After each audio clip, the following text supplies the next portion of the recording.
J'inviterai sans plus tarder Madame Sonia Chouchniar, qui veut discuter du quartier de la gare La Salle. Bonsoir, Madame Chouchniar. Bonsoir, Monsieur le Président, les élus, les citoyens. Est-ce que Madame Barbe est là ce soir? C'est Monsieur Deschamps qui va répondre. C'est Monsieur Deschamps. Je vais changer ma question. Monsieur Deschamps? Oui, au fond, je pourrais ne pas changer ma question. Alors, j'irai avec la première. La semaine dernière, à l'arrondissement, j'ai cru comprendre que Mme Barbe nous a dit qu'elle est allée visiter l'usine Fleischmann, que tout se porte bien, est en bonne santé, ne fermera pas ses portes prochainement. En plus, on a répondu à M. Laperrière qu'aucune construction résidentielle n'est prévue sur la rue Lafleur. Et au mois de février, Mme Barbe nous a dit que dans le court et moyen terme, il n'y avait rien d'autre de prévu dans le secteur de la gare de la Salle, autre que le projet Wenklin. Est-ce que j'ai bien, d'abord, je voulais vérifier ma compréhension, puis deuxièmement, je voulais savoir, y a-t-il d'autres projets qui sont prévus dans le secteur de la gare et les entrées de la 138? D'accord, la question est posée. Monsieur Deschamps? Alors, bonsoir, Madame Chouchniar. J'espère que vous ne changerez pas trop vos questions en fonction des interlocuteurs.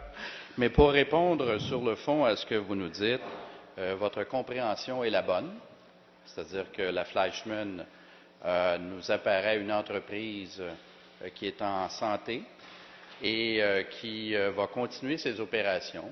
Fleischmann continue d'avoir des investissements et nous souhaitons qu'elle demeure à la Salle comme une grande entreprise qui est historique parce que c'était une de nos premières entreprises également à la Salle dans les années, disons, 30-40.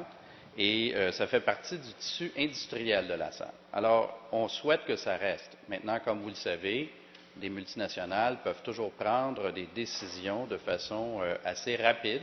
On l'a vu dans l'Est, entre autres chez Mabé. Nous l'avons vu aussi dans d'autres cas. Et ça, quel que soit l'élu de quelque parti politique que ce soit, il ne contrôle pas les décisions qui sont prises par des multinationales. Alors, votre compréhension est la bonne, mais on ne peut prédire personne l'avenir. Quant au fait d'avoir d'autres projets, pour l'instant, nous visons de développer correctement l'îlot Wenklin et il est possible qu'il y ait d'autres projets, mais pour l'instant, il n'en a pas sur la table au niveau de l'arrondissement et on veut plutôt concentrer nos efforts sur cet îlot au cours des prochains mois. Merci, M. Deschamps. Question accessoire, Mme Chouchniar.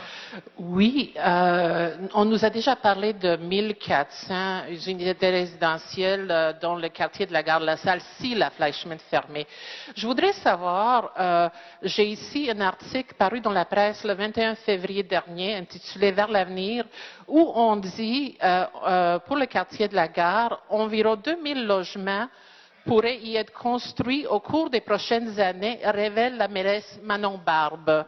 Pourriez-vous nous expliquer où on aura 2000 logements possiblement dans les quelques prochaines années? Merci, Mme Chouchniar. Monsieur Deschamps? Alors, écoutez, le nombre de logements, tant qu'un projet n'est pas amorcé, là, ce n'est pas quelque chose qui est définitif, qui est déterminé. Il y a des prévisions, mais ça peut encore changer d'ici à ce que les projets de règlement soient adoptés et que la construction débute. Un promoteur peut modifier quand même son projet dans la mesure où il respecte la réglementation et tout ce qui est prévu au niveau du plan d'urbanisme et du règlement d'urbanisme. Alors, et nous avons souvent dit, Mme Chouchniar, si vous vous rappelez, qu'on c'était sur un horizon temporel de plusieurs années. Ce n'est pas pour l'année prochaine et ça peut être sur un horizon de 10, 12, 14 ans, 15 ans peut-être même.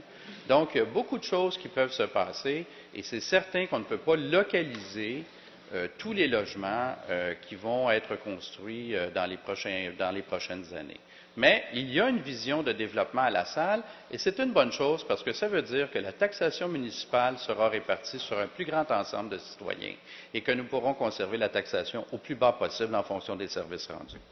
Merci, M. Deschamps. Merci, Mme Chouchniar. Oui, je dépose le document. Merci. Merci à vous.